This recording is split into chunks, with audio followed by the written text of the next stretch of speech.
বয়সভিত্তিক ক্রিকেটের আরও একটি ফাইনাল, আবারও শিরোপার লড়াইয়ে বাংলাদেশের প্রতিপক্ষ ভারত। চলতি মাসের শুরুতে ছেলেদের ক্রিকেটে অনূর্ধ্ব-19 এশিয়া কাপের ফাইনালে ভারতকে হারিয়ে ট্রফি জেতে টাইগার যুবারা। এবার একই ফরম্যাটে নারীদের আসরের ফাইনালে রোববার ভারতের বিপক্ষে মাঠে নামবে জুনিয়র টাইগ্রেসরা।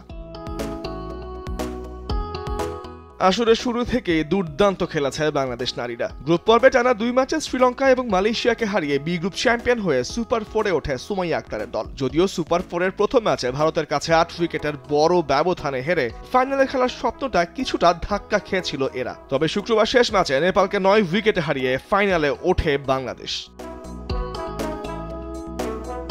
পুরো আসরে ব্যাটে বলে দুর্দান্তভাবে আলো ছড়িয়েছে লাল সবুজের প্রতিনিধিরা। ব্যাটিংয়ে ইভা, সাদিয়া, ফাহমিদারা প্রতি ম্যাচেই ভালো সংগ্রহ এনে দিয়েছে পুরো দলকে। পাশাপাশি বল হাতে দুর্দান্ত ছিলেন বোলাররাও। নিশিতা, আনিশারা উইকেট তুলে নেওয়ার পাশাপাশি নিয়ন্ত্রিত বোলিংয়ে বেশ ভুগিয়েছেন প্রতিপক্ষকে। 7 উইকেট নিয়ে আসরের সর্বোচ্চ উইকেট সংগ্রাহকের তালিকায় যৌথভাবে শীর্ষে আছে নিশিতা। তাই ভারতকে হারিয়ে শিরোপা ঘরে তুলতে হলে ব্যাটারদের সঙ্গে বোলারদেরও জ্বলে ওঠার কোনো বিকল্প নেই। অন্যদিকে এখনো পর্যন্ত আসরের অপরাজিত দল ভারত। কোনো ম্যাচই না হেরে এই গ্রুপ চ্যাম্পিয়ন হয়ে সুপার 4-এ ওঠে তারা।